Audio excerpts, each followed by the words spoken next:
So how does today's event look to someone with extensive experience in the U.S. intelligence community and with Russia? For that, we turn to John Sipher. He had a 28-year career in the CIA and was based in Moscow during the 1990s. John Sipher, welcome back to the NewsHour. So as someone with long experience in intelligence, how did you read what you heard today? Like many, I was surprised and shocked. I think our intelligence community, like our diplomats overseas and everybody in the national security structure, had low hopes for this meeting, and the bar was pretty low for Mr. Trump, but he still didn't get over the bar. And for him to say some of the things he said about Mr. Putin in this situation, I think was very troubling. I think the intelligence community and our diplomats are quite resilient, and they will continue to do their best to provide him the information he needs to make sensible policies. But I don't think we've ever seen a president like this who doesn't seem to take his job seriously. He takes himself tremendously seriously, but he doesn't seem to focus on the same kind of issues and national security issues that those in his administration do. We took note of a lot of comments today. One in particular, Congressman Will Hurd, Republican of Texas. He served in the CIA for nearly a decade. At one point today, he said, "I've seen Russian intelligence manipulate many people over my professional career. I never would have thought the U.S. president would become one of the ones getting played by old KGB hands." Is that going too far?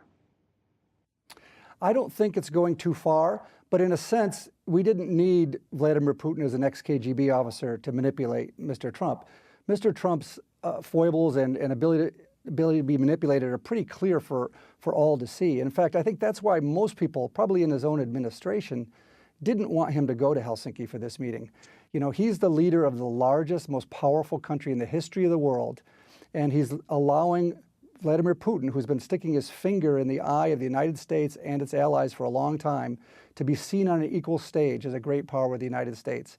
That's troubling. He probably shouldn't have done that. But then to make the statements he made following that, actually turning against his own administration and his own intelligence community, I think it was a very sad day for us, frankly. Well, we heard Vladimir Putin, remarkably, at one point today, point out, he said, "I was an intelligence agent myself." What did you think when he had this suggestion that Russia could, he would let U.S. Officials come to Russia, interview Russian intelligence officials, and then in about turn, Russian officials could interview Americans about the Russian interference investigation probe?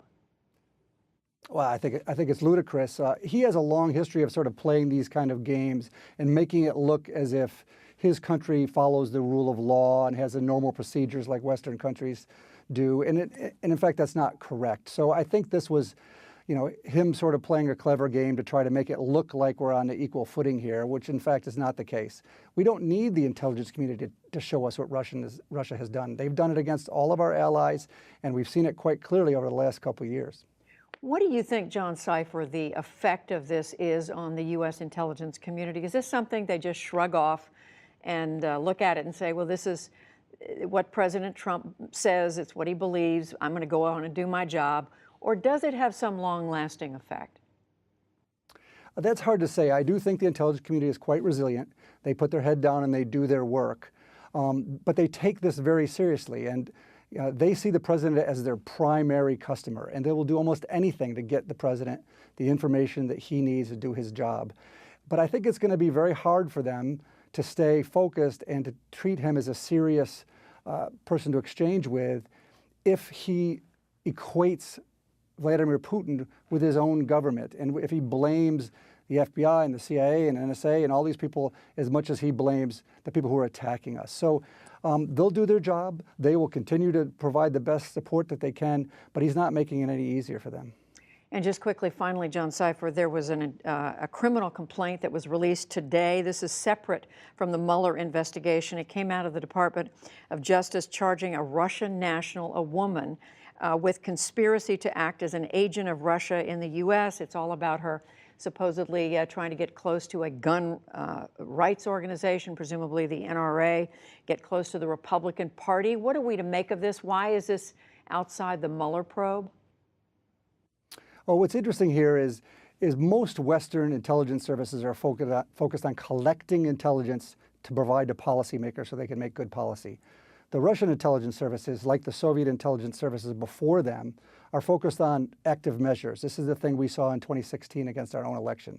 It involves manipulating the media, disinformation, fake news, deception, even assassination, forgeries and the like.